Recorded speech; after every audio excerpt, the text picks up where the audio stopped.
Bharat Zimbabwe మధ్య 3 టీ20ల సిరీస్లో భాగంగా హరారే వేదికగా జరిగిన తొలి టీ20 మ్యాచ్లో భారత జట్టు పూర్తి ఆధిపత్యం చెలాయించింది. ఆల్రౌండ్ ప్రదర్శనతో అదరగొట్టింది టీమిండియా.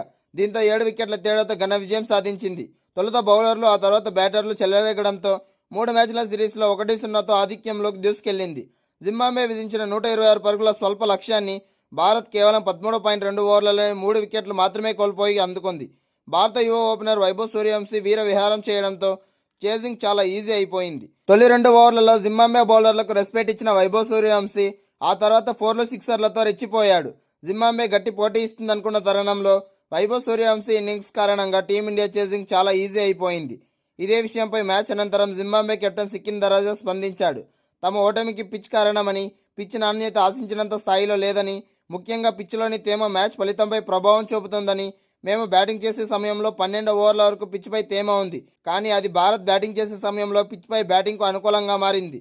అయితే నేను క్యూరేటర్లకు ముందే చెప్పా, వైభవ్ లాంటి ప్లేయర్లను తట్టుకోవాలంటే గత సిరీస్లో బంగ్లాదేశ్తో ఆడిన పిచ్ మాదిరి ఉండాలని నేను ముందే సూచించా, కానీ అనుకున్నట్టు పిచ్ని రెడీ చేయలేదు. అందుకే తమ ఓపెనర్లు ఫెయిల్ అయి టీమిండియా ఓపెనర్ వైభవ్ సూర్యవంశీకి అనుకూలంగా మారిందని సికిందర్ రజా అన్నాడు. ఇక ఈ మ్యాచ్లో మాకు లభించిన ఏకైక సానుకూల అంశం మరుమాని, మధ్యవేరుల బ్యాటింగ్. ఈ ఇద్దరు అద్భుతమైన బ్యాటింగ్తో మాకు ఒక గౌరవప్రదమైన లక్ష్యాన్ని అందించారు. కానీ లక్ష్యం చిన్నదే కాబట్టి తమపై భారత్ గెలిచిందని, తదుపరి మ్యాచ్కి పిచ్ ఇంకా బాగా లభిస్తుందని ఆశిస్తున్నా. అప్పుడు మ్యాచ్లో టాస్ ఓడినా పెద్దగా ప్రభావం ఉండదు అని సికిందర్ రజా అన్నాడు. చాలా రోజుల తర్వాత టీమిండియాకు తొలి విజయం అందింది. జింబాబ్వేతో జరిగిన తొలి టీ20లో టీమిండియా 7 వికెట్ల తేడాతో గెలుపొందింది. వైభవ్ సూర్యవంశీ హాఫ్ సెంచరీతో అదరగొట్టి తన విధ్వంసంతో మంచి ఆరంభం ఇచ్చాడు. ఈ క్రమంలోనే ఆడుతూ పాడుతూ జింబాబ్వే విధించిన 126 పరుగుల టార్గెట్ను ఛేదించి టీమిండియా బోని కొట్టడమే కాకుండా కెప్టెన్గా శ్రేయస్ అయ్యర్కు కూడా తొలి విజయం దక్కింది. హరారే వేదికగా జరిగిన జింబాబ్వేతో తొలి టీ20 మ్యాచ్లో టాస్ గెలిచిన టీమిండియా ముందుగా బౌలింగ్ ఎంచుకుంది. జింబాబ్వే ముందుగా బ్యాటింగ్కి వచ్చింది. అయితే ఆరంభం నుంచే జింబాబ్వే బ్యాటర్లు పెవిలియన్కు క్యూ కట్టారు. ముఖ్యంగా మయాంక్ యాదవ్ దెబ్బకైతే బ్రియాన్ 0 పరుగులకే పెవిలియన్ చేరాడు. అలాగే డిఎన్ మేయర్స్ని కూడా 6 పరుగులకే పెవిలియన్ పంపించాడు. అలాగే ఆరంభంలోనే 2 వికెట్లు కోల్పోయి జింబాబ్వే పీకల్లో కష్టాల్లో పడింది. అలాగే మిగిలిన బ్యాటర్లంతా పెవిలియన్కు క్యూ కట్టారు. జింబాబ్వేతో జరుగుతున్న తొలి టీ20 మ్యాచ్లో భారత యువ సంచలనం వైభవ్ సూర్యవంశీ విధ్వంసం సృష్టించాడు. కేవలం 18 బంతుల్లోనే మెరుపు అర్ధశతకంతో విరుచుకుపడి అంతర్జాతీయ టీ20 చరిత్రలోనే అత్యంత పిన్న వయసులో హాఫ్ సెంచరీ బాదిన ఆటగాడిగా సరికొత్త చరిత్ర సృష్టించాడు. జింబాబ్వేతో తొలి మ్యాచ్లో ఓపెనర్గా బరిలోకి దిగిన 15 ఏళ్ల కుర్రాడు వైభవ్ సూర్యవంశీ గ్రౌండ్ నలుమూలలా చూడముచ్చటైన షాట్లతో హోరెత్తించాడు. ప్రత్యర్థి బౌలర్లకు ఏమాత్రం అవకాశం ఇవ్వకుండా ఆరంభం నుంచే విరుచుకుపడి ఈ యంగ్ బ్యాటర్ చూడచక్కని టైమింగ్తో బంతిని సరిహద్దులు దాటించాడు. క్రీజులో ఉన్నంతసేపు ప్రేక్షకులకు పండగ వాతావరణాన్ని అందిస్తూ కేవలం 18 బంతుల్లోనే తన తొలి అంతర్జాతీయ అర్ధశతకాన్ని పూర్తి చేసుకున్నాడు.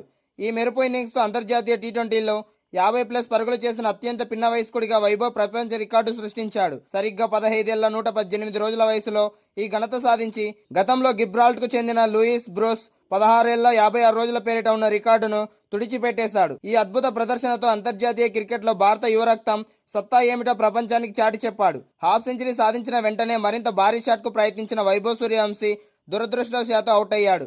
జింబాబ్వే బౌలర్ రిచర్డ్ ఎవాన్ విసిరిన wide back of the length బంతిని గాల్లోకి లేపగా థర్డ్ మ్యాన్ క్యాచ్ అందుకోవడంతో సంచలన ఇన్నింగ్స్కు తెరపడింది. అవుట్ అయినప్పటికీ అతడు ఆడిన దూకుడు ఇన్నింగ్స్ మ్యాచ్కి ఆకర్షణగా నిలిచింది. చిన్న వయసులోనే కొండంత విశ్వాసంతో ఆడుతున్న వైభవ్ సూర్యవంశీ ఇన్నింగ్స్ భారత బ్యాటింగ్ భవిష్యత్తుపై ధీమాను పెంచింది. ఈ పిన్న వయస్కుడి విధ్వంసకర ఫామ్ రాబోయే మ్యాచ్ల్లో టీమిండియాకు అతిపెద్ద అడ్వాంటేజ్గా మారుతుంది. జింబాబ్వేతో జరిగిన తొలి టీ20 మ్యాచ్లో ఇండియా 7 వికెట్ల తేడాతో గ్రాండ్ విక్టరీ సాధించింది. 15 ఏళ్ల వండర్ కిడ్ వైభవ్ సూర్యవంశీ కేవలం 18 బంతుల్లోనే ఫాస్టెస్ట్ 50 బాది ప్రపంచ రికార్డు క్రియేట్ చేసినప్పటికీ మ్యాచ్ విజేత అవార్డు మాత్రం, అంటే మ్యాన్ ఆఫ్ ద మ్యాచ్ మాత్రం స్పీడ్ మాస్టర్ మయాంక్ యాదవ్కే దక్కింది. 126 పరుగుల లక్ష్య ఛేదనలో భారత్కు ఆరంభంలోనే గట్టి షాక్ తగిలింది. సీనియర్ ఓపెనర్ అభిషేక్ శర్మ కేవలం 1 పరుగుకే అవుట్ అయ్యాడు. హరారే స్పోర్ట్స్ క్లబ్ మైదానంలో వికెట్ బ్యాటింగ్కు ఎంతో కష్టతరంగా మారింది. బంతి అనూహ్యంగా ఎగిరిపడుతూ కొద్ది స్వింగ్ అవుతుండడంతో బ్యాటర్లు పరుగులు చేయడానికి తీవ్రంగా శ్రమించారు. అలాంటి క్లిష్ట పరిస్థితుల్లోనూ వైభవ్ సూర్యవంశీ ఏమాత్రం భయపడకుండా జింబాబ్వే బౌలింగ్ను చితక్కొట్టాడు. 50 పరుగులు సాధించిన భారత్ను విజయ తీరాలకు చేర్చడంలో కీలక పాత్ర పోషించాడు. అయితే మ్యాచ్ ముగిసిన తర్వాత అందరూ వైభవ్కే ప్లేయర్ ఆఫ్ ద మ్యాచ్ వస్తుందని భావించారు. కానీ ప్రెజెంటేషన్ వేడుకలో మయాంక్ యాదవ్ను ఈ అవార్డు వరించింది. దీనికి ప్రధాన కారణం భారత విజయోత్సవానికి అసలైన పునాది వేసింది మయాంక్ యాదవ్ బౌలింగ్ కావడమే. దాదాపు 2 ఏళ్ల విరామం తర్వాత అంతర్జాతీయ క్రికెట్లోకి రీఎంట్రీ ఇచ్చిన మయాంక్ ఈ యంగ్ ప్లేయర్ ఇన్నింగ్స్ తొలి బంతికే డేంజరస్ బ్యాటర్ బ్రియాన్ని అవుట్ చేసి జింబాబ్వేను భారీ దెబ్బ కొట్టాడు. పవర్ ప్లేలో వరుసగా 3 ఓవర్లు వేసిన మయాంక్ యాదవ్ కేవలం 10 పరుగులు మాత్రమే ఇచ్చి 2 కీలక వికెట్లు పడగొట్టాడు. మొత్తం తన 4 ఓవర్ల కోటాలో 18 పరుగులు ఇచ్చి 2 వికెట్లు సాధించాడు. అందులోనూ ఏకంగా 14 డాట్ బాల్స్ ఉండడం అతడి కట్టుదిట్టమైన బౌలింగ్కి అద్దం పడుతోంది.